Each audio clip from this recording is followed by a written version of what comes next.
22 de octubre de 2020, correspondiente a la número 250. Les constatamos la presencia del tribunal en su conformación de origen. Esto es la magistrada Chaín vía remota, la magistrada Pugliini en la dependencia del Centro de Justicia, González y Ocampo presencialmente en la sala de juicio. Les voy a solicitar, como siempre,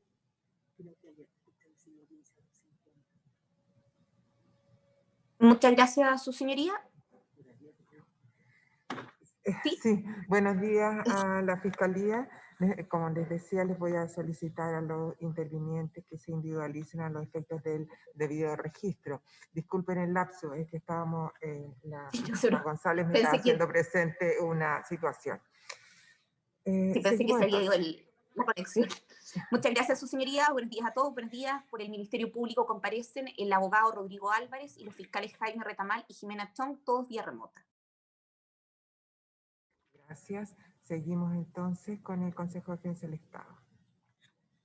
Muy buenos días, señoría, y al resto de los intervinientes. Por el Consejo de Defensa del Estado comparecen los abogados Luque Aguirre Bravo y Fernando de Avilés de manera remota. Gracias. Servicio de Impuestos Internos, buenos días. Muy buenos días, señoría, y a todos los intervinientes. Por el Servicio de Impuestos Internos comparecen la abogada Adriana Zúñiga Calderón y el abogado Manuel Navarrete Gómez, ambos por vía remota. Gracias. Querellante Ciudadano Inteligente y otros, buenos días.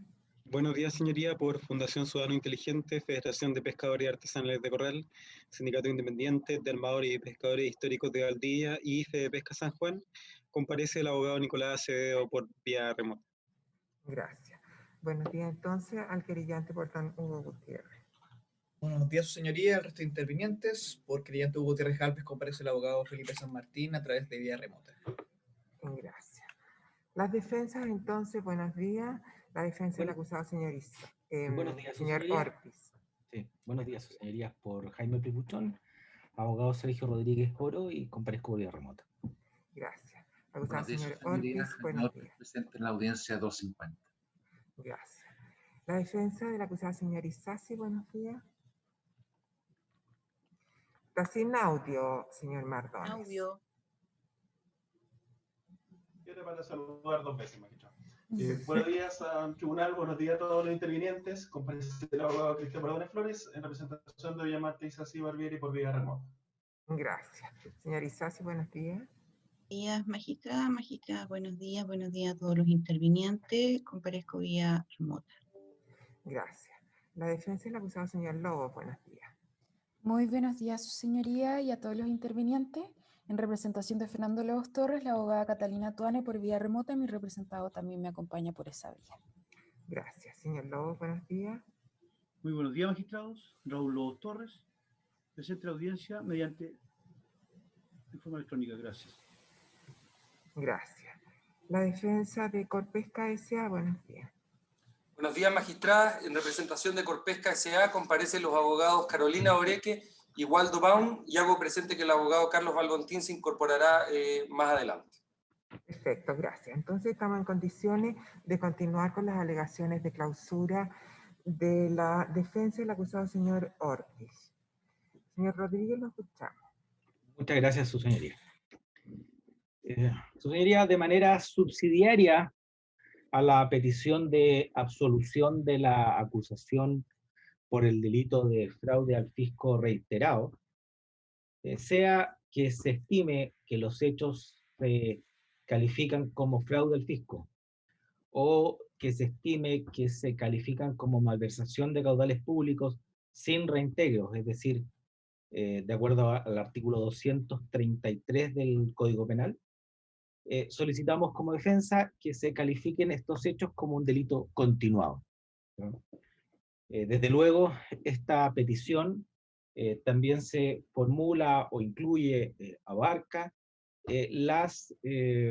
es subsidiaria de las peticiones de absolución que referiremos más adelante respecto de las acusaciones de autoría de fraude al fisco en relación con las asesorías prestadas por el don Fernando Lobos Torres y en relación con los servicios prestados por la señora Blenda Hus Maya.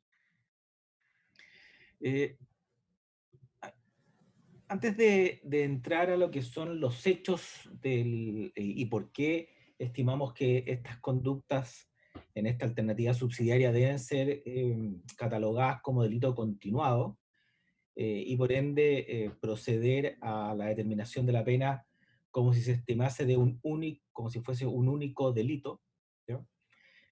Creemos que debemos referirnos a algunas circunstancias de hecho, atendido las alegaciones que sobre esta materia, y un poco dando respuesta a las alegaciones que sobre esta materia formuló el colega San Martín en algunas audiencias pasadas, planteando la imposibilidad de que pudiera ser catalogado por esta vía.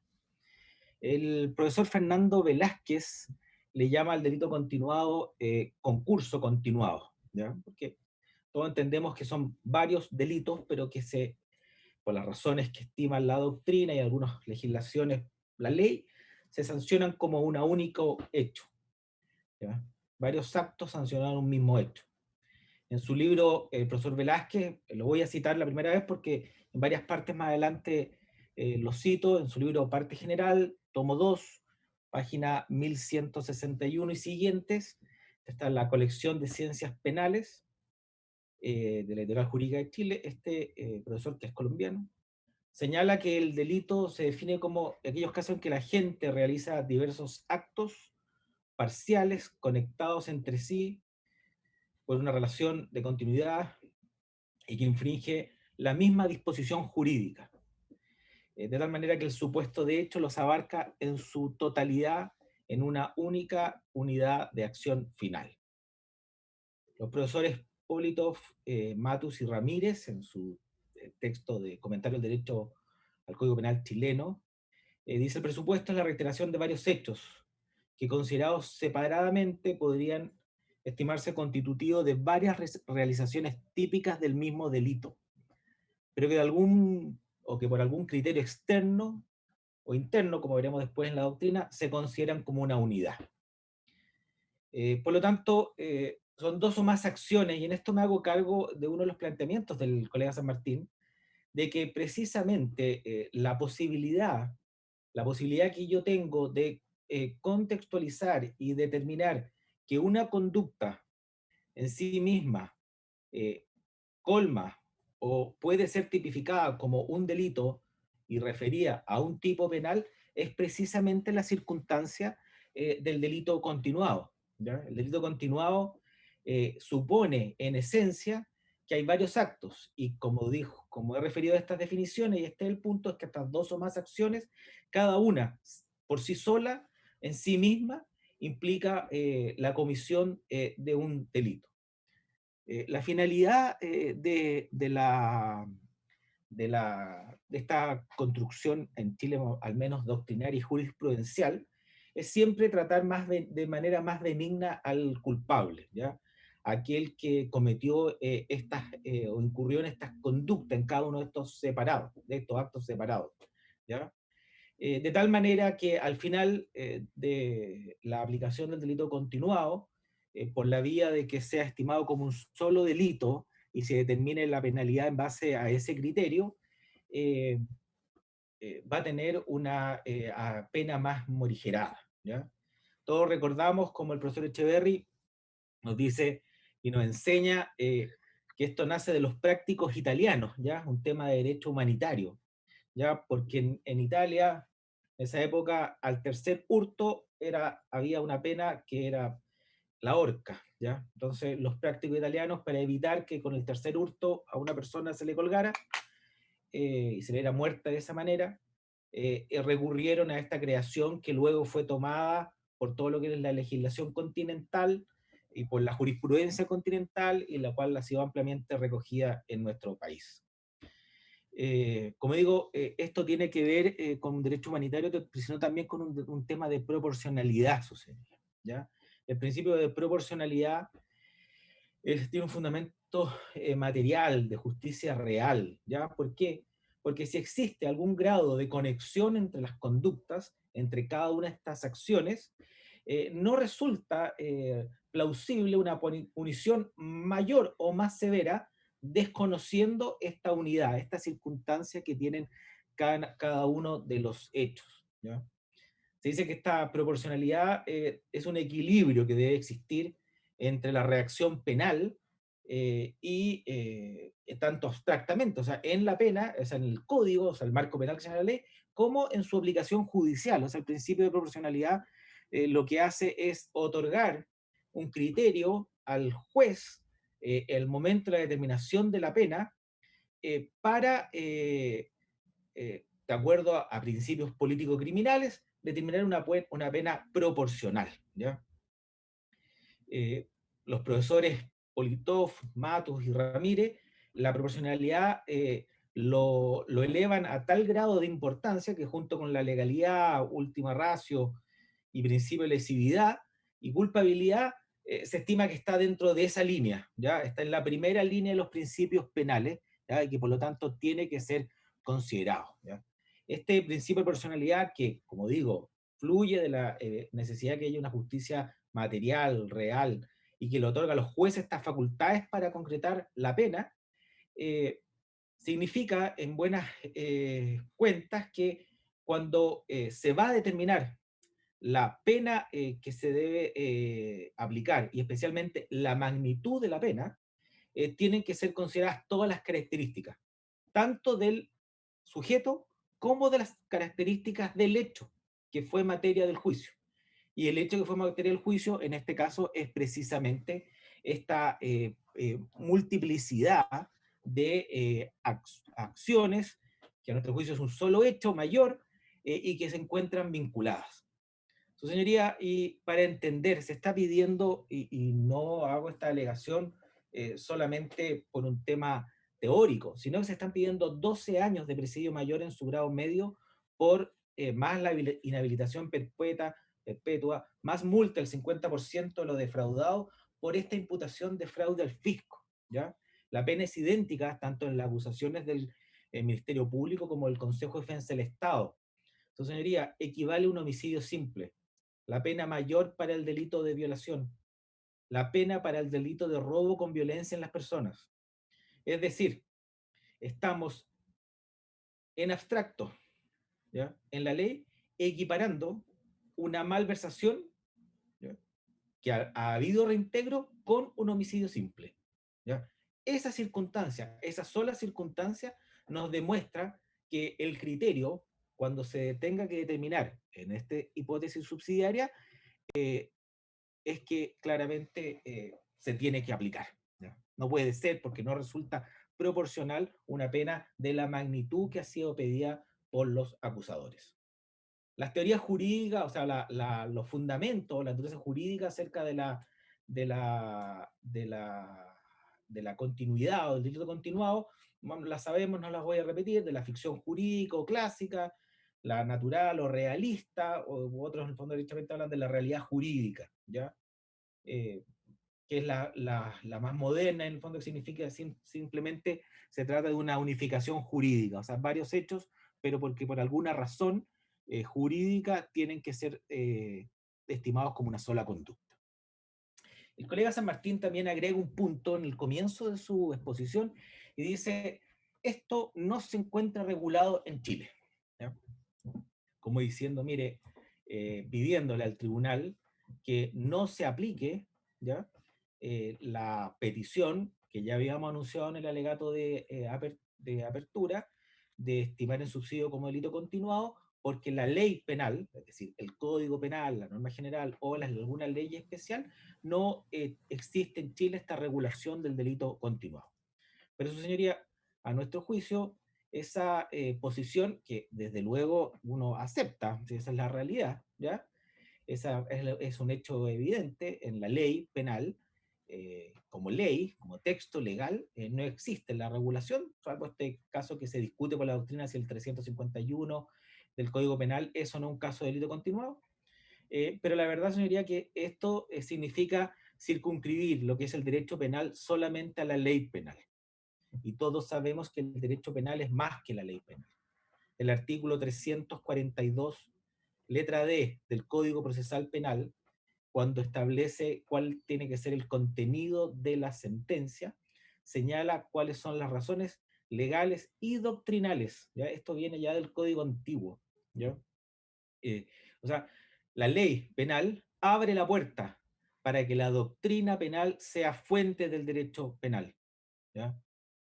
Por lo tanto, si bien es cierto que positivamente no se encuentra regulado, también debemos aceptar por el otro lado, y así lo demostraremos, que doctrinariamente no hay duda de que se trata de una institución plenamente aceptada. En el texto de don Jean-Pierre Matus, texto y comentario al Código Penal chileno, página 388, nos señala, y aquí un poco señalando como un resumen de la doctrina, dice se trata, textualmente dice, se trata de una de las excepciones de más tradición al régimen concursal. O sea, vuelvo a insistir, no hay varios delitos, va a haber uno. Señala que ha sido recogido por la jurisprudencia. Señala que la jurisprudencia requiere los siguientes elementos: unidad de autor, identidad del tipo penal, lapso prolongado de tiempo, unidad de propósito del agente. Cita textualmente, y así lo señala también, una jurisprudencia de la Corte Suprema del año 1940, del 3 de junio del año 40, que está en la Gaceta de los Tribunales de ese año, número 50, página 243. Y agrega después, profesor Matus, el efecto que tiene. Dice, el tratamiento penal consiste en considerarlo como un único delito, y en ello están contestes nuestra jurisprudencia y la doctrina mayoritaria, Echeverry, Noboa y Garrido.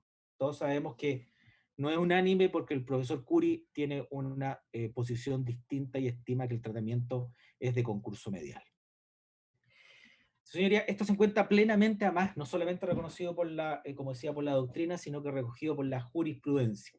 ¿Ya? El profesor Echeverry señala, página 114 de su tomo 2 de su libro del Derecho Penal, dice, en la jurisprudencia nacional se ha dado amplia acogida desde hace largos años a la existencia legal del delito continuado. Tanto el que podría llamarse clásico, hace referencia al artículo 451 del Código Penal, pero también se ha dado especialmente en delitos o infracciones con bienes jurídicos cuantificables. Y de ejemplos, el hurto, la malversación, que es lo que nos ocupa, la estafa, aquellos casos en que es posible determinar la suma total a que el resultado asciende. El profesor Garrido, en su libro, que el tomo 2 de su Manual de Derecho Penal, página 339, en Chile es una institución que no ha tenido consagración legal, pero es objeto de aplicación frecuente por tribunales, por vía de interpretación de los tipos penales, y es radical, dice, en la praxis judicial ya no se discute. Profesores, ya más bien específicamente a los delitos que nos ocupan, profesores Rodríguez y Osandón, página 397 de su libro Delitos contra la Función Pública, cito, dice, no resulta extraño que este delito se desarrolle por medio de la repetición de muchas sustracciones consecutivas, pues así se pretende evitar el descubrimiento del delito. En estos casos, la jurisprudencia tiende a calificar las conductas como un delito continuado, porque los hechos no son independientes entre sí, sino que existe una unidad de propósito. O sea, tocando específicamente la situación de la continuidad en la malversación, lo coloca como un ejemplo. ¿Cuáles son los requisitos del delito continuado? Voy a seguir en este punto el planteamiento del profesor Garrido Montt, me pareció bastante claro. Él señala que hay elementos objetivos y subjetivos, ¿ya? Esto está en el tomo 2 de su manual, a partir de la página 440 y siguiente. En cuanto a las condiciones objetivas, tienen que ser varias acciones que aisladamente consideradas, cada una conforme un delito. La norma jurídica violada, agrega, ha de ser igual o semejante. Los bienes afectados no deben ser personalísimos, y agrega, para algunos se exige además la unidad de sujeto pasivo. En cuanto a lo que sí hay unanimidad, es que tiene que haber unidad de sujeto activo. Y aquí, su señoría, me voy a hacer cargo de un tema que también planteó el colega San Martín, ¿ya? Que exista unidad de sujeto activo no significa que en el delito continuado tenga que ser un único autor. ¿Ya? El delito continuado no excluye la posibilidad de partícipes en el delito. ¿Ya? Velázquez, página 1164, dice textualmente, dice, se requiere uniformidad de la gente que ejecuta la acción típica, o sea, del autor, del sujeto activo. Agrega, naturalmente, ello no significa que el actor solo tenga que ser una persona, pues la conducta continuada puede ser obra de varios que mancomunadamente tengan esa calidad. ¿No? Eso es precisamente, disculpa señora, esto es precisamente lo que ocurre en la especie, su señoría, porque muy bien sabemos, este delito, de la manera que ha sido imputado, supone una coparticipación entre Jaime Ospifuchón y cada uno de sus 5 asesores, es decir, la señora Casitú, el señor Jara, la señora Lara, la señora Molina, ¿ya? Y el señor Candia. ¿Ya? Insiste el profesor Velázquez, nada impide reconocer el nexo de continuidad al mismo autor que ha contado con diversos partícipes. En su libro, la verdad es que él cita a 3 autores, Camargo Hernández, Castiñero Paló, Choclán Montalvo. ¿Ya?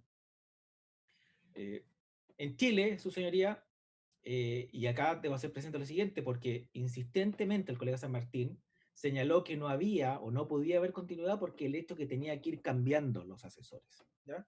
Pero la verdad, su señoría, es que existe en Chile un caso jurisprudencial bastante reciente en que una conducta se estimó como fraude al fisco, como delito único continuado, en que los partícipes, los que colaboraron con los autores, fueron cambiando.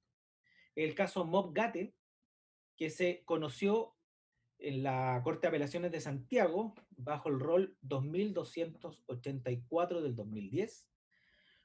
Ese fallo es del 11 de agosto del 2014. El fallo de la Corte de Apelaciones de Santiago, que el fallo de segunda instancia, fue objeto de recursos y subió o fue elevado a la Corte Suprema, y la Corte Suprema en el rol 25.378-2014, con fecha 28 de junio del 2016, rechazó los recursos, ¿ya? Y dejó, por lo tanto, o declaró que no era nula la sentencia que había dictado la Ilustrísima Corte de Apelaciones de Santiago. Esa sentencia, en el considerando primero, y para entender cuáles son los hechos, yo creo que todos recordaremos cuáles eran las circunstancias del caso Mob Gate, ¿ya? Señala el sentenciador, refiriéndose a la sentencia de primera instancia, dio probado en esta causa que se abultaron o sobrevaloraron intencionalmente los precios de ciertos contratos celebrados entre la Dirección General de Obras Públicas, dependiente del MOB, y diversas consultoras, y posteriormente depositaban las diferencias generadas en este exceso artificioso y los valores reales de sus contratos en las cuentas corrientes de la firma Gate S.A. Ahí vemos claramente como en la descripción del hecho de lo que fue el caso por todos conocido como Mob Gate, tenemos como autores, tienen copartícipes que son estas diversas consultoras. En el fallo, me parece que no tiene mucho sentido entrar al detalle, pero si uno quiere ver el fallo, están todo el resto de los partícipes que hacen relación al tema. Y el considerando octavo de la sentencia de la Ilustrísima Corte de Apelaciones de Santiago dice que se da lugar al carácter continuado del delito y no reiterado, porque en la especie, según aparece en el medio del proceso, se dan los presupuestos que la doctrina y jurisprudencia exige. Siendo así, la solicitud formulada por la querellante en el sentido que se sanciona a los acusados como autores de delitos de fraude al fisco en calidad de reiterado será desestimada. ¿Ya? Claramente, como digo su señoría, en este punto, la tesis que ha planteado el colega San Martín de que el hecho de que haya tenido o haya ido cambiando algún copartícipe en el tiempo de ejecución en esta tesis subsidiaria del delito de fraude al fisco o de malversación de caudales públicos sin reintegro, por un tema de oportunidad o monto, en esta hipótesis, claramente la jurisprudencia y la doctrina, como he referido, no le da la razón al colega. Unidad de sujeto pasivo, como decía, es una circunstancia que no comparte toda la doctrina. De todas maneras, en este caso concreto, no merece mayor discusión. Son fondos públicos, el erario nacional es el que se ve afectado, sin perjuicio, como hemos dicho, del reintegro total que posteriormente realizó mi representado en la oportunidad que referí el día de ayer. Otro requisito desde el punto de vista objetivo es que tiene que haber una pluralidad de hechos y una unidad de acción, ¿ya? Este es el elemento central, ¿ya? Y el profesor Echeverri lo dice expresamente, dice, lo esencial es que cada uno de estos actos llene enteramente la descripción típica y sea antijurídico en sí mismo, ¿ya? O sea, cada uno de los actos tiene que ser un injusto, ¿ya? Tiene que reunir los requisitos de una acción típica y antijurídica, ¿ya? Dentro de esta pluralidad de actos, para configurar la doctrina, y aquí entro en un tema también planteado por el colega San Martín, no exige que los actos sean todos iguales, ¿ya? No se requiere la homogeneidad máxima, ¿ya? Se requiere simplemente que estos actos sean análogos. El profesor Velázquez habla del empleo de medios o procedimientos semejantes, ¿ya? No se requiere la similitud, no tienen que ser fotos reiteradas en el tiempo, sino que es posible, en este ejemplo, que una sea una foto, el otro sea un cuadro a mano, pero en definitiva es que sean análogos, ¿ya? No se requiere que sean idénticos. Más adelante me haré cargo de este tema en cuanto a la cita que ha hecho el colega San Martín del profesor Roxin. De darse cierto espaciamiento temporal entre ellas. Es decir, su señoría, precisamente lo que el colega critica y que no puede ser continuado porque se desarrolló en el tiempo es el requisito del delito continuado, ¿ya? Si no hubiese un espacio temporal entre ellas, bueno, la doctrina dice que es otra la solución, es una solución concursal, pero no es una solución de continuidad, ¿ya? Toda la doctrina en general establece que tiene que haber cierta conexión espacio-temporal, ¿ya? Entre los diversos actos, ¿ya? Esto debe dar una separación en el tiempo. Entonces, ahí viene el problema, entonces dice, ¿hasta qué punto la separación? ¿Ya? Garrido Mon dice, si la separación entre uno y otro es muy prolongada, la verdad es que se margina la continuidad, ¿ya? De todas maneras, dice, esto tiene que ser apreciado prudencialmente, es decir, queda entregado esta circunstancia a la decisión del tribunal. El profesor Echeverri, página 112 de su libro, dice, no se puede exigir, lo hace negativo, no se puede exigir unidad de tiempo, que es lo que nos está pidiendo el colega San Martín. Ya, ello es inadmisible porque ya va en contra de la noción misma de delito continuado. El profesor Velázquez también reclama esta necesidad que existe una conexión espacial y temporal, se deben ejecutar en un determinado lapso y en un contexto espacial relativamente preciso, ¿ya? Pero tampoco, y agrega otro criterio orientador, su señoría, tampoco señala que debe ser un plazo breve, ¿ya? ¿Ya? O sea, eso es importante, ¿ya? Todo esto, y vuelve, al igual como lo había señalado el profesor Garrido, dice todo esto debe ser analizado prudencialmente. Otro de los elementos objetivos del delito continuado es que tiene que existir una unidad normativa relativa, así lo denomina la doctrina, que para entenderlo más sencillo es unidad del tipo, ¿ya? Echeverri le llama unidad de lesión jurídica. Velázquez ocupa esta terminología unidad normativa relativa, ¿ya? Porque lo que dice la doctrina es que tiene que ser afectado al mismo bien jurídico, de maneras análogas, ¿ya? Entonces, la doctrina propugna la posibilidad que exista un delito continuado entre un robo y un hurto, ¿ya? Garrido Montt es bastante claro, dice, las distintas acciones deben atentar contra intereses jurídicos iguales o de la misma naturaleza, ¿no? Los profesores Oliver y Rodríguez, en un trabajo publicado en la revista Derecho de la Universidad Católica del Norte, estos son Guillermo Rodríguez, Oliver y Luis Rodríguez, revista de Derecho de la Universidad Católica del Norte, año 16 del 2009. Dice, aplicabilidad de la figura de delito continuado en los delitos sexuales. ¿Ya? Se hacen cargo de esta materia. Dice, también es indispensable que las diversas acciones realizadas vulneren uno mismo o semejantes preceptos legales. No se requiere entonces que todas las conductas merezcan idéntica calificación. Basta con que las diversas figuras sean análogas, esto es, que puedan ser comprendidas como manifestaciones de un tipo básico.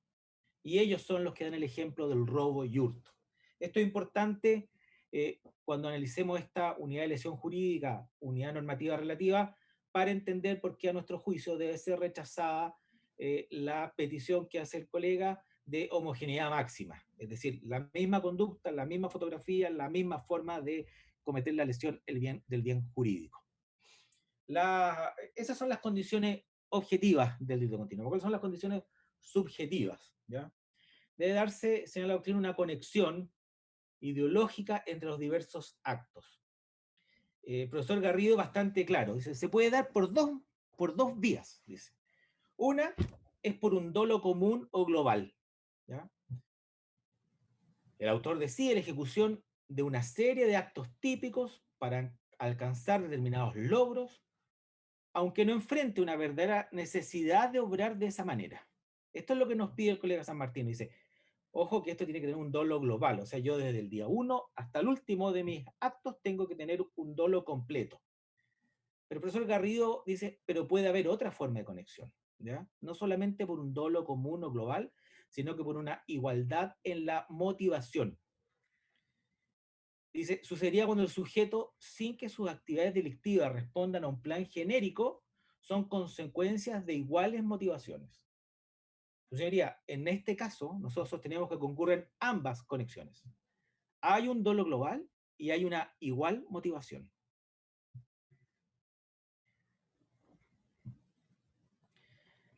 Profesores Oliver y Rodríguez, en este trabajo que acabo de referir, explican un poco más esto. ¿Ya? Dice, la primera alternativa a los que reclaman una unidad de elemento subjetivo como dolo, resolución, propósito o deseo, dicen, merecen una crítica, dicen, esto no es así, porque en realidad si hubiese un solo dolo, el reproche debería ser mayor, porque abarca una conducta más grave.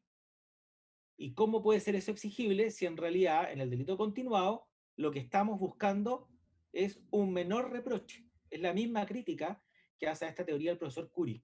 Dice, están fundamentando el delito continuado a esta teoría en algo que va contra la esencia del delito continuado. La crítica del profesor Curie a esta teoría está en la página 654 de su texto de Derecho Penal.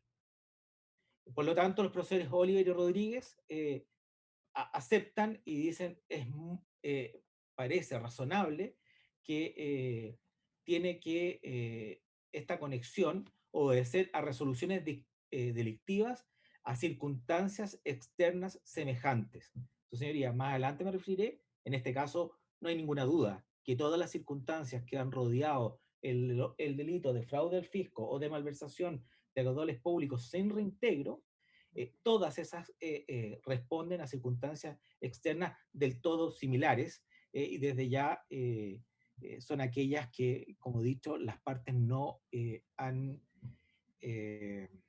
discutido. Por eso, más que dolo común, se necesita estas dos circunstancias, pero reitero, su señoría, ambas circunstancias concurren en el caso.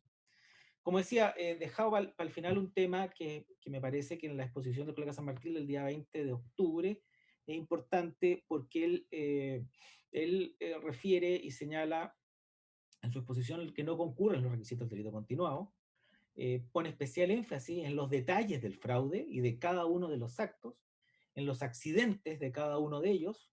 Entonces, uno podría llegar al límite y decir, bueno, como el monto no es igual en cada caso, porque hubo reajustes, tampoco se trataría de la misma conducta. ¿Ya? El detalle de la boleta, ¿ya? ¿Qué dice la glosa? ¿Qué persona la emitió? Ya nos hicimos cargo de uno de los temas de que la doctrina señala, y la jurisprudencia chilena, acorde con ello, que no importa que vayan cambiando los copartícipes. Pero sí me debo hacer cargo del planteamiento que hace el colega respecto al profesor Roxin, ¿ya? Basa sus dichos en no en el último libro del profesor Roxin de Derecho Penal, sino que en la edición anterior, ¿ya? Una edición anterior que es previa, su señoría, a lo que ocurrió el año 1995, que el año 1995 la jurisprudencia alemana abandona el delito continuado, ¿ya? Estima que no es posible, por diversas razones que señala la sentencia 40.665 del Gran Senado, pero en general es porque estima, por razones propias de su legislación, que resulta más perjudicial para el imputado aplicar la teoría del delito continuado. A tal punto, su señoría, se ha abandonado esta teoría en Alemania, no así en Chile, como referido por el caso Mogate de fallo reciente por nuestra excelentísima Corte Suprema, en que en su último libro, Derecho Penal, parte general, tomo 2, especiales formas de aparición del delito, que es la primera edición del año 2014, el título donde analiza el delito continuado lo denomina, en la página 1025, dice, la abandonada construcción de la acción continuada, ¿ya? Eso no significa que el profesor Roxin desde ya en tus libros anteriores haya estado en contra del delito continuado, pero tenemos que entender qué es lo que pasó en Alemania, ¿ya? ¿Y por qué es importante? Porque el colega invoca esta doctrina para exigir la homogeneidad, ¿ya? O sea, él dice, Roxin me apoya en la tesis de que tiene que ser igual. Reitero, en el ejemplo un poco extremo para entenderlo, fotografía, cuadro, un croquis, ¿ya? No es idéntico, pero ambos dan cuenta de lo mismo, ¿ya? ¿Qué dice en este libro del año 2014? ¿Ya? Que es el último, que por lo menos yo sé que venden acá de Roxin. Dice, se tenía que haber realizado el mismo tipo. Estoy leyendo textual lo que dice Roxin. O por lo menos el mismo tipo básico. Da ejemplos que se aceptaba la continuidad entre el hurto simple y cualificado, entre las lesiones simples y peligrosas. O sea, desde ya, o sea, da ejemplos que se aceptaba donde no había homogeneidad máxima. Agrega después, el modo de comisión tenía que haber sido uniforme, o si no, al menos similar. Lo dice textualmente. El modo de comisión sería, por regla general, más o menos uniforme. ¿Ya? Los hechos, y después agrega como último requisito, tenían que estar relacionados en una conexión temporal espacial. En este libro del año 2014, el profesor Roxin lo que hace es que, como él señala esto, ya se abandonó, hace como una especie de resumen cuáles eran los requisitos del delito continuado antes del año 1995 en Alemania. Y como vemos de sus palabras, en ningún caso exige la homogeneidad máxima, ¿ya? Habla de similares. Dice, comisión más o menos uniforme, ¿ya? No tiene que haber identidad. El profesor Fernando Vázquez, en su libro ya citado, señala exactamente lo mismo. Dice, el empleo de medios o procedimientos semejantes a título de elemento accidental, salvo, claro está, dice que la utilización de los mismos no conlleva la realización de tipos de delitos distintos. Se exige que los medios desplegados sean análogos, ¿ya? Echeverry agrega también en la unidad de lesión jurídica que tiene que haber homogeneidad entre las acciones, pero no se requiere homogeneidad máxima, ¿ya? Y agrega cuál es el límite. ¿Cuál es el límite? O sea, cuando esta homogeneidad cuando ya no hay continuidad, cuando cambia el tipo rector del delito, lo mismo que señala el profesor Vázquez. Por ende, su señoría, y al igual como con la tesis de que no puede haber delito continuado porque cambió el copartícipe, esta exigencia que hace el colega San Martín de homogeneidad máxima de los distintos actos que forman parte del delito continuado no se encuentra aceptada por la doctrina, ni siquiera por la doctrina que él mismo citó en su exposición. Vamos ahora, su señoría, a la segunda parte de este del delito continuado, que son cuáles son los hechos que se encuentran acreditados o cuáles son las circunstancias que llevan a esta defensa a solicitar que se cataloguen como delito continuado las conductas.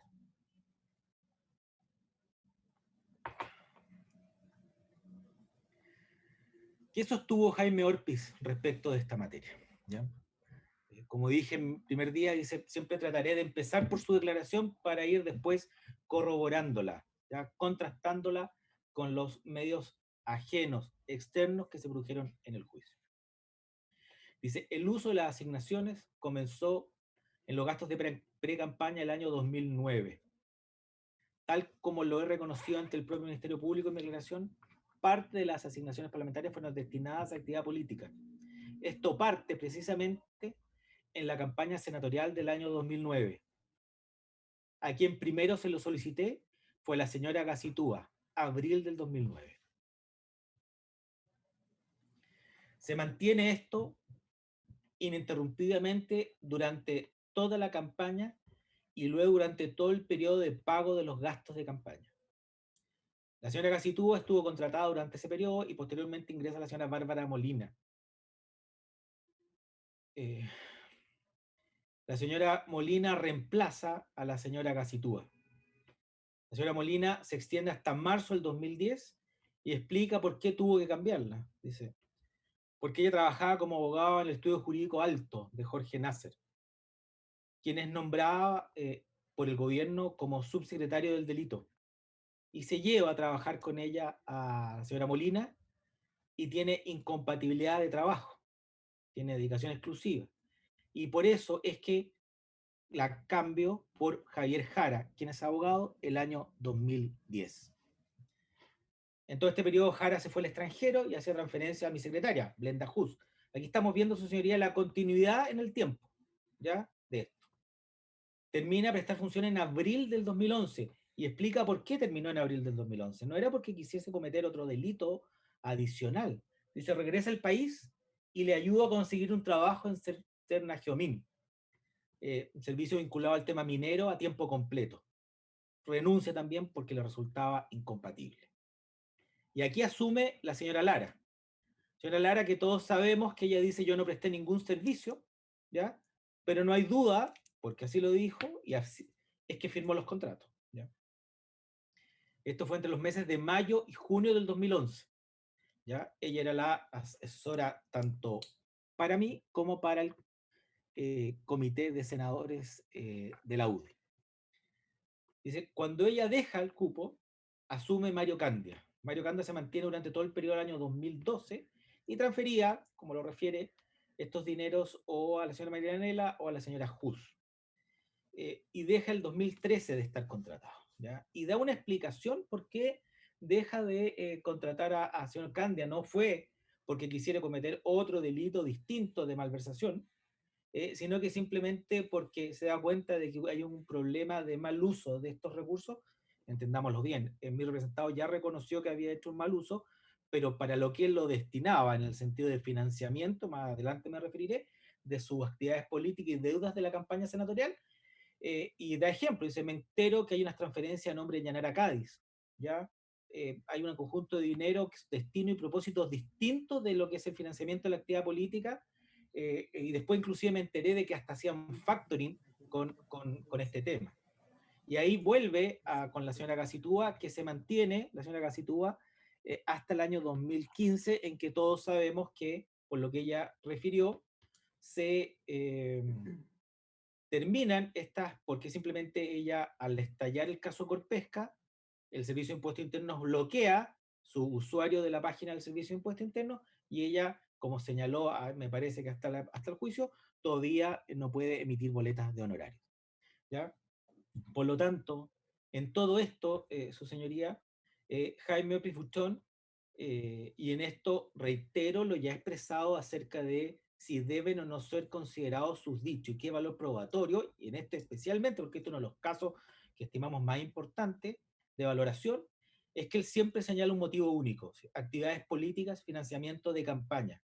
Fija un inicio y un término, o sea, hay una motivación y hay un periodo continuo en el tiempo, separado mes a mes, pero tiene un comienzo y un fin.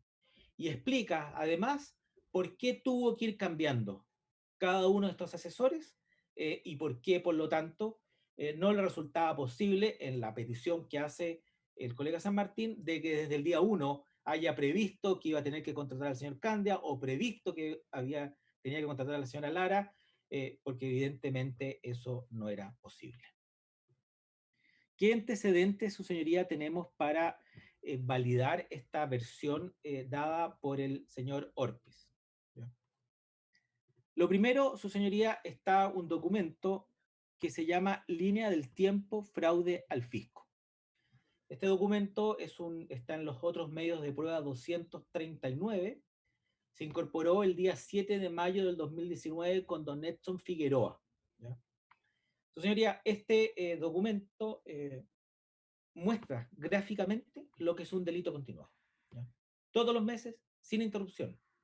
Se parte con la boleta 58, 14 de abril del 2009, emitida por la señora Gacitúa, que transfiere a la señora Blenda Hus la suma de 1.957.094 pesos, y la última boleta de la señora también Gacitúa, la 143, la primera está en el folio 289 de este otros medios, son números rojos que tiene arriba, y la última en el 310, 9 de abril del 2015, en que entrega 300.000 pesos o deposita da cuenta que se transfieren 300.000 pesos a Viviana Quirós, que ya sabemos lo que es Viviana Quirós.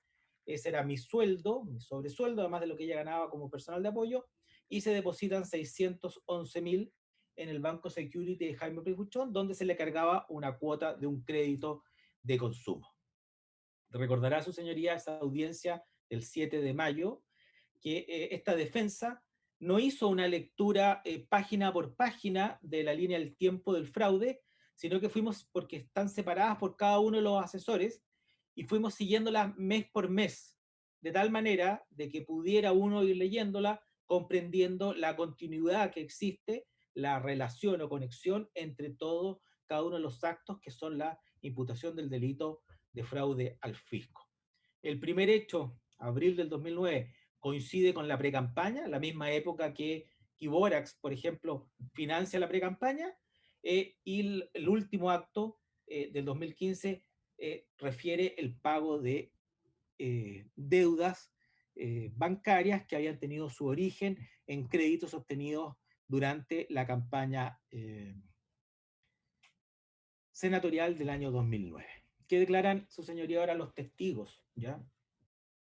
Los testigos Molina, la testigo doña Aurora Molina comparece el 2 de septiembre del 2019 y dice, sí, efectivamente emitía las boletas, estaba en Estados Unidos, no preguntó, no recuerda si fue Jaime o Blenda, no le dieron ninguna explicación, pero hacía llegar a Blenda. Y ratifica que cuando volvió fue a trabajar al Ministerio del Interior y no podía tener contrato. ¿Ya? Por eso trabaja hasta el año 2011 nomás, la señora Molina.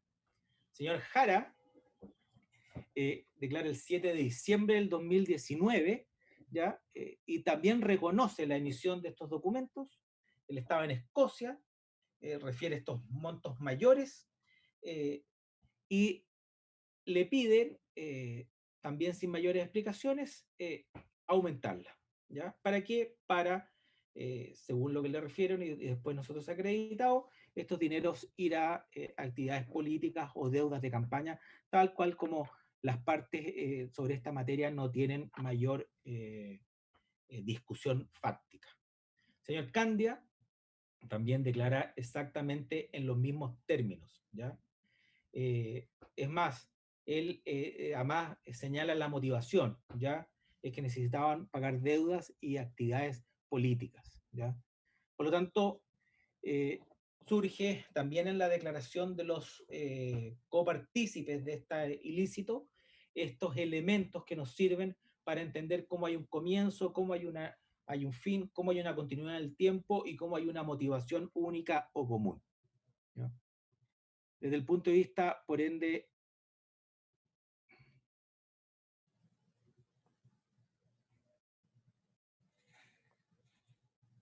desde el punto de vista, por ende, su señoría, de los elementos fácticos, claramente existe una continuidad. Su señoría, si me da 2 minutos porque tengo un problema con mi computador. Sí, no hay problema. Aprovecho de rectificar la información que di al principio. Esta no es la audiencia 250, es la audiencia 251.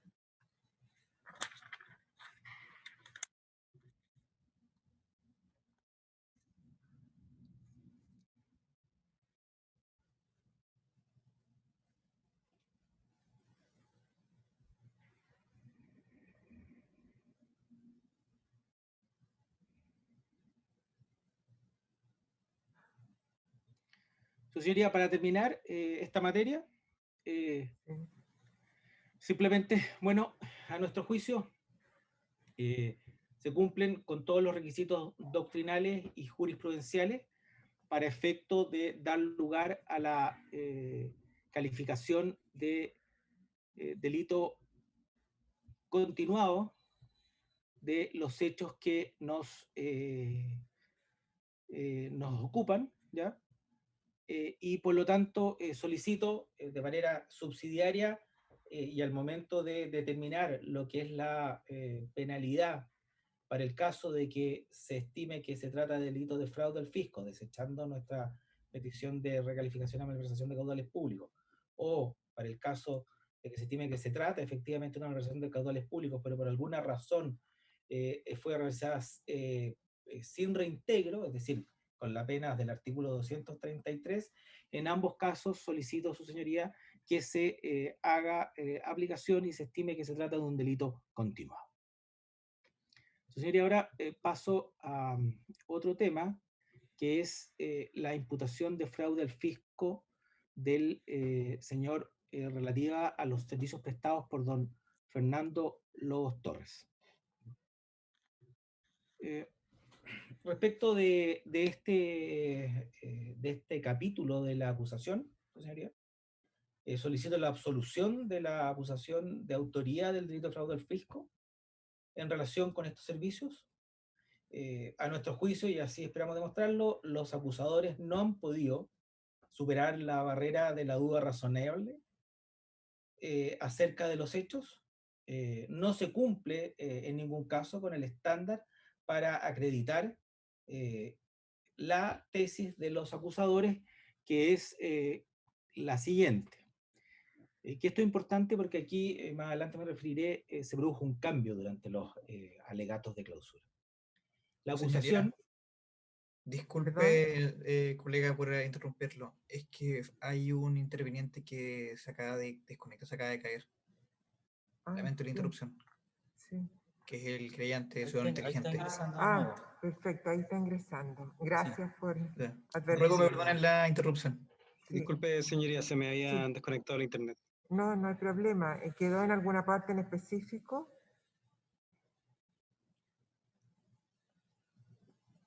Está sin audio. No, pero que continúe nomás el colega, no hay problema.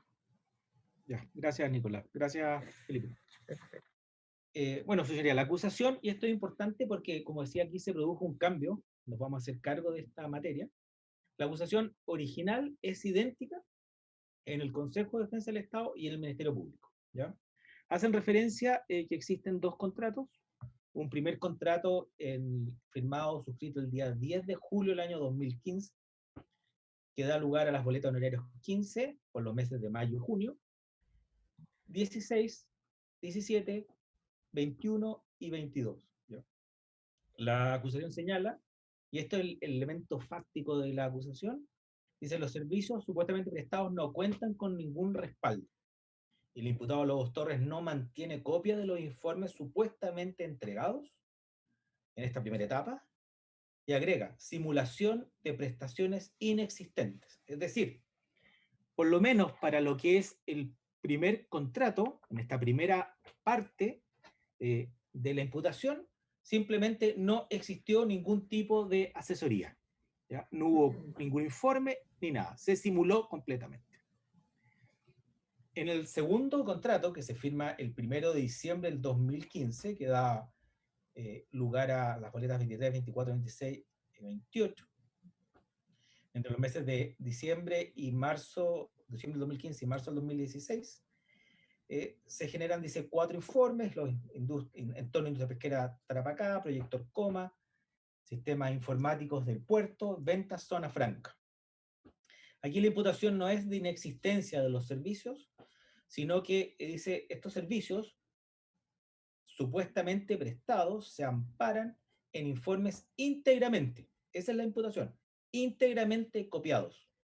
Informes que no fueron elaborados por él, que corresponden a copias obtenidas directamente de Internet, algunas cercenadas, que no se citan la fuente, los cuales pasan por pretendidos originales de su autoría. O sea, vemos acá, como en la segundo capítulo del tema o de la imputación de fraude al fisco respecto a don Fernando Lobos, ya no se trata de que no existe informe, se señala, eso sí, claro, que no hay asesoría. ¿Por qué? Porque lo que se hace es que se simula una asesoría obteniendo o remitiendo informes íntegramente copiados, ¿ya? Esto es importante, su señoría, porque ahí, y por qué es tan insistente, y se preguntará por qué estoy volviendo a leer la acusación, ¿ya? Es porque hay ciertas materias que no son objeto de la acusación, ¿ya? Y tenemos que estar, al momento de resolver el juicio, al mérito del auto de apertura, ¿ya? Que contiene cuál es el hecho que se le imputa. No fue materia de la acusación, no se contiene, porque reitero, es o no existe o se simula la extensión, las materias, la profundidad, la calidad, la excelencia o no, o su falta, de los informes elaborados por don Fernando Lobos Torres. Eso no fue y no es objeto de la acusación. Reitero, no hay asesoría, son copiados. En ninguna parte de la acusación, en ninguna parte, en ambas, o sea, en lo que refiere el Ministerio Público y Consejo de Defensa del Estado, se señala que los entregables, como se refirió el señor Allende, o sea, estos documentos, sean de mala calidad, o que la información sea incorrecta. O sea, que el contenido sea en sí mismo, en conjunto, de mala calidad, no sea excelente, o que la información contenida sea falsa, ¿ya? La verdad, y así en el juicio ha quedado absolutamente acreditado, es que la regulación de las asesorías externas, le guste o no al Ministerio Público, desde el punto de vista reglamentario y contractual, es amplia. Permite simples reuniones, se permite que sea telefónica, se permite que sean almuerzos, ¿ya? Sin importar la modificación del año 2015. ¿Ya? La modificación del año 2015 lo que estableció simplemente un cambio en cuanto a la custodia de los entregables, pero no cambió en nada la forma en que podía ser prestada la asesoría por parte de este asesor externo. Su señoría, en ninguna parte, ni el contrato, ni los reglamentos, es decir, las resoluciones del Consejo Resolutivo de Asignaciones Parlamentarias, en ninguna parte se establece que estos informes que se le fueron encargados o que esta asesoría tenga que tener, por ejemplo, la calidad de los informes que le encargaron los profesores Mañalich y Oliver, mis contradictores, ¿ya? No se exige esa calidad, ¿ya? No se exige en ninguna parte que este informante tenga que ser un postdoctor, ¿ya? Se permite al revés que sea verbal, ¿ya? Se permite que lo asista a reuniones, que lo acompañe a reuniones, ¿ya? Se permite que sea telefónica, cosa que hoy día, con la pandemia que nos afecta, todos hemos o debemos aceptar necesariamente que no tiene nada de malo.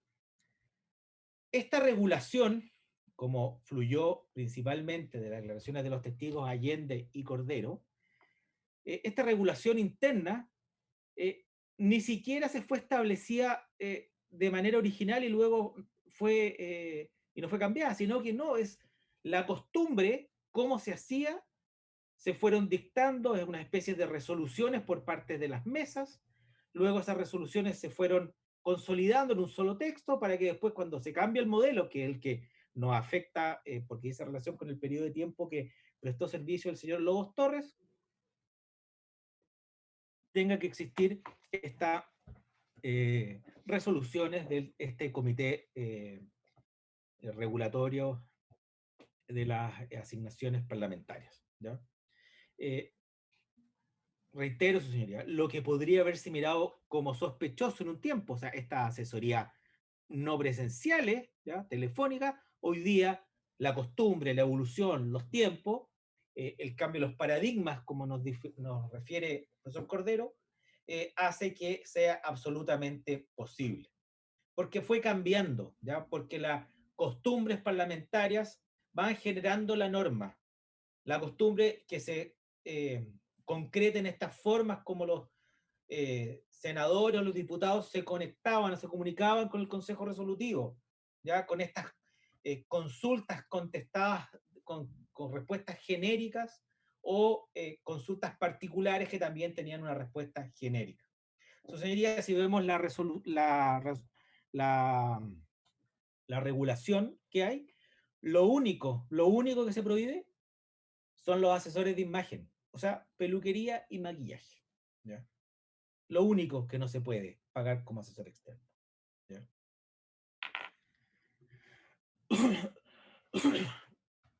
El colega Guerra, cuando expuso, tenía en sus manos los librillos que refiere la perito Quiñones, y lo mostró como diciendo, esto no vale, Ernesto, ¿ya? Esa fue como una expresión bastante gráfica.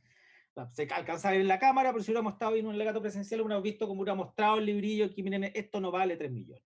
¿Ya? Diciendo, ¿sabe qué? Es que no pesa, ¿ya?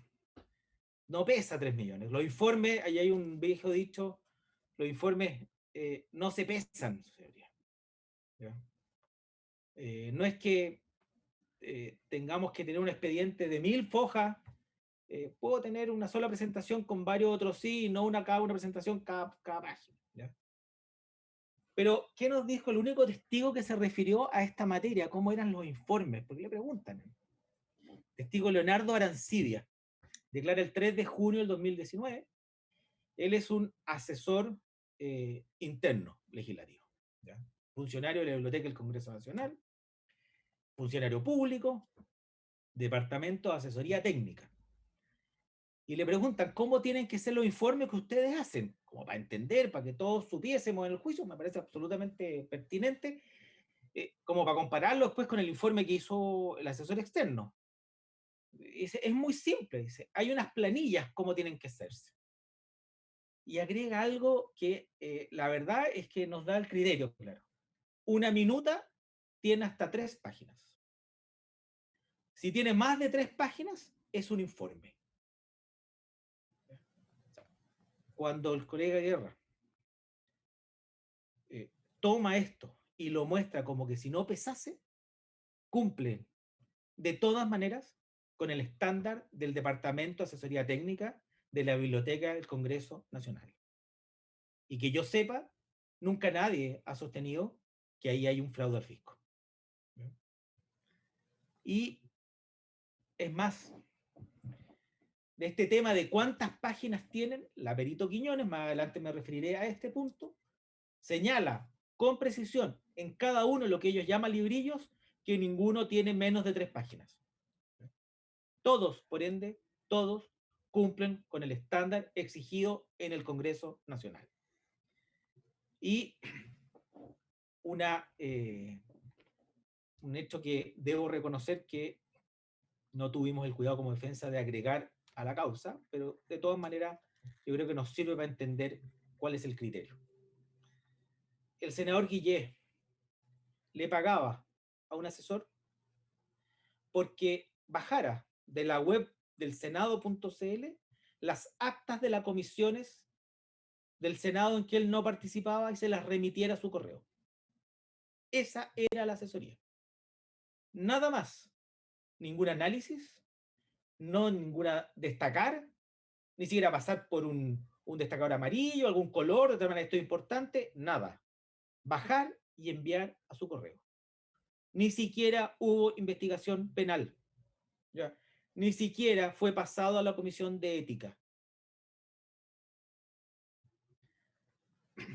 Reitero, su señoría, para que entendamos, este punto, la excelencia o falta de excelencia o la calidad de los informes, señor Lobos, no es materia de la acusación. Segundo punto que no es materia de la acusación. ¿Qué ocurrió con los dineros pagados a Fernando Lobos Torres? El destino de los recursos de Fernando Lobos Torres es la gran diferencia que existe en todas las otras imputaciones por fraude al fisco. En todas, los 5 reconocidos más Blenda Hus se refieren que los dineros van a dar a Jaime Ortiz Buchón. Ya sabemos para qué. Actividades políticas, actividades para pagar sus deudas de campaña. Pero este punto de qué ocurrió con los dineros de el señor Lobos Torres no es materia de acusación. Es más, su señoría. Para hacer la diferencia con el resto de los hechos, en su declaración espontánea, el señor Ortiz lo refiere, dice, yo no toqué un peso, yo no recibí nada de esto. ¿Ya? Su señoría, vuelvo a señalar, al igual como el caso de las boletas, en un concurso, inclusive en un concurso, es decir, fraude al fisco reiterado, no continuado, un fraude más no produciría mayor efectos penales. Sentarse a decir que esto fue fraude hubiese sido mentir. Y como ya dijimos, eso fue lo que nunca aceptamos como posibilidad. Vamos a reconocer todo lo que es malo, vamos a tratar de probar todo lo que es bueno y vamos a discutir las calificaciones jurídicas. Esta afirmación de mi representado se encuentra además acorde con lo señalado por la perito González en la audiencia del 30 de enero del 2020. ¿Ya? Los dineros en general del fraude al fisco, de los otros fraudes al fisco, fluyen hacia las cuentas de Blenda Hus Mayar. ¿Ya? No ocurre lo mismo en este caso. Desde luego, su señoría, no hay ninguna constancia en documentalmente las cuentas corrientes del señor Lobos que fueron agregadas que hubiese transferido a doña Blenda Hus Mayar, como sí lo hicieron, por ejemplo, Casitú, Jara, Molina, Lara. ¿Ya? Tampoco refiere ninguna transferencia hacia estas cuentas el oficial de caso, aquel que llevó siempre la investigación, don Edson Figueroa. Se señala, su señoría, por parte del Consejo de Defensa del Estado, que hay un mes en que existen transferencias a doña Viviana Quirós, el mes de junio del 2015. El resto de los meses, nada, solo un mes. Desde luego, su señoría, a nuestro juicio, teniendo presente que esto no es materia de la imputación, un solo mes no es suficiente para dar por sentado que todos los meses ocurrió. ¿Ya? Y es más, su señoría. Acreditaremos que al revés, al señor Lobos se le pagó, en definitiva, con la dieta de mi representado, no con cargo a los dineros para asesoría externa, porque hubo un sobreconsumo. Es decir, si como por un lado tenemos que me dicen, no, es que un mes, el primero, una persona que no tenía trabajo, que dice que era su amiga, entonces le transfiere una plata, no por el total. Por el otro lado tenemos este otro contraindicio, que un mes completo fue pagado con cargo a la dieta del senador. ¿Ya? Compareció Viviana Quirós al juicio. El Ministerio Público no le preguntó sobre esa transferencia. Me parece lógico, porque doña Jimena, don Jaime, fueron constantes o coherentes con su planteamiento, donde no importa el destino de los recursos. ¿Ya? Cuando comparece doña Viviana Quirós, no le hacen la pregunta. Para nosotros como defensa es evidente, su señoría, ese es un punto que no existe en la acusación.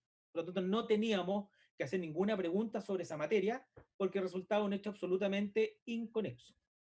Pero el Consejo de Defensa del Estado, que ahora me referiré, levanta el punto en sus alegatos de clausura, tampoco le hace la pregunta. ¿Ya? Es decir, tenemos dos posibilidades de por qué el Consejo no le hizo la pregunta a la señora Viviana Quirós, para decirle por qué ese mes el señor Lobos le transfiere estos 500.000 pesos. Toda alternativa, señoría. O es una omisión en el ejercicio de litigación, o el cambio en la teoría del caso del Consejo de Defensa del Estado es producto de la evidencia que la tesis de la inexistencia de los informes de la asesoría se había caído durante el juicio. O omiten o cambian la teoría del caso sobre la marcha. Eso es, su señoría, precisamente lo que ocurrió. Cambió el Consejo de Defensa del Estado la posición sobre este punto. Vuelvo y reitero que la tesis de la acusación es: en el primer contrato no hay informes, en el segundo contrato son simulados porque se copian. ¿Ya? No había discrepancia en la acusación, en el auto de apertura. Pero el día 15 de octubre, el jueves antepasado, don Fernando cambia. ¿Ya? Cambia la tesis, la teoría del caso del Consejo de Defensa del Estado. Señala que hay contratos, los enumera, señala los informes, asocia boletas con materias y con informes, pero agrega un cambio sustancial. Ya no es que no existan, sino que son caros, son malos, son de mala calidad. ¿Ya? Apunta a la eficacia del gasto, no a si existe o no existe el gasto. ¿Ya? Dice que falta prolijidad en el informe, no se indica el origen de la información, es decir, le falta excelencia. ¿Ya? Esto, su señoría, claramente es un cambio en la teoría del caso. Y al día siguiente fue aún más radical el cambio. El día 16, hace una semana, el día viernes pasado, dice derechamente y sostiene un cambio absoluto. Dice, esto tenía por objeto defraudar. Derechamente asume en esa audiencia que los dineros fueron a dar a Jaime Orpi Fuchón. ¿Ya? Bajo este prejuicio, si lo hizo antes, ¿por qué no lo hará ahora? Sostiene una conclusión fáctica. Fernando Lobos Torres recibía el dinero, lo sacaba en efectivo y se lo pasaba a Jaime Orpi Fuchón. ¿Ya? Esa tesis es un cambio en la teoría del caso del Consejo de Defensa del Estado. Eso no está en la acusación. Pero no solamente eso, señoría, y aquí por favor les pido tomar nota porque agrega don Fernando lo siguiente: quien continuó de ese modo pagando sus créditos bancarios originados en la campaña del 2009. Reconoce que habían créditos. ¿Por qué hago esta separación y pido que se tome nota? Porque aquí hay claramente un reconocimiento de la conexión entre esto, en la tesis equivocada y no inadmisible del Consejo de Defensa del Estado, pero hay una conexión suficiente y reconocida si se estima que esto es fraude al fisco o malversación para la calificación como delito continuado. Los mismos créditos originados. Lo reconoce el acusador. Además, su señoría, como segundo punto de este cambio, hay una inconsistencia en la tesis jurídica. No solamente hay una inconsistencia en la tesis fáctica, porque el día de ayer me hice ya cargo, o intenté hacerme cargo, de las opciones que existen acerca de cómo debemos interpretar el delito de fraude al fisco.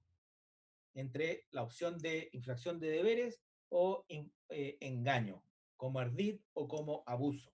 ¿Ya? Si es un fraude por engaño o un fraude por abuso.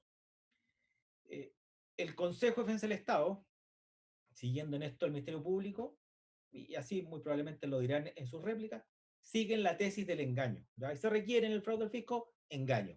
Contrario a lo que dice en el último, para citar algunos, el profesor Mañalich. ¿Ya? Pero el engaño claramente supone que no existían los informes. Y cuando ellos, don Fernando, para ser claro, dice que sí existen, pero son caros, cambia, ya no hay engaño, hay un tema de mérito. Si es bueno o malo, no es que no exista, ¿ya? Se reconoce que existe, pero se critica. Puede haber costado 100.000 pesos, puede haber costado 3 millones de pesos, pero eso es mérito, no es simulación. Existe el trabajo. En el engaño no tiene que existir. El engaño supone que yo hago aparecer algo que no existe como que existe. Pero si digo que existe, pero es malo, me estoy contradiciendo, lógicamente. ¿Ya? Por lo tanto, como primer efecto, reitero, me reconoce la motivación, si fuera delito continuado. Segundo efecto, su planteamiento va contra la lógica jurídica interna de su misma tesis de por qué es fraude al fisco. Y como tercer punto, su señoría, ¿puede el acusador cambiar su teoría? ¿Pueden los alegatos de clausura el Consejo de Defensa del Estado decir una cosa negativa, distinta? Y en su caso, si lo hace, ¿se produce algún efecto jurídico? No sé, señoría, por la hora si podemos quedar hasta acá, porque...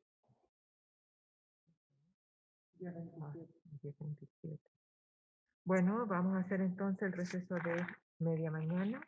Nos reunimos nuevamente a las 11 horas. Muchas gracias. Gracias. Muchas gracias.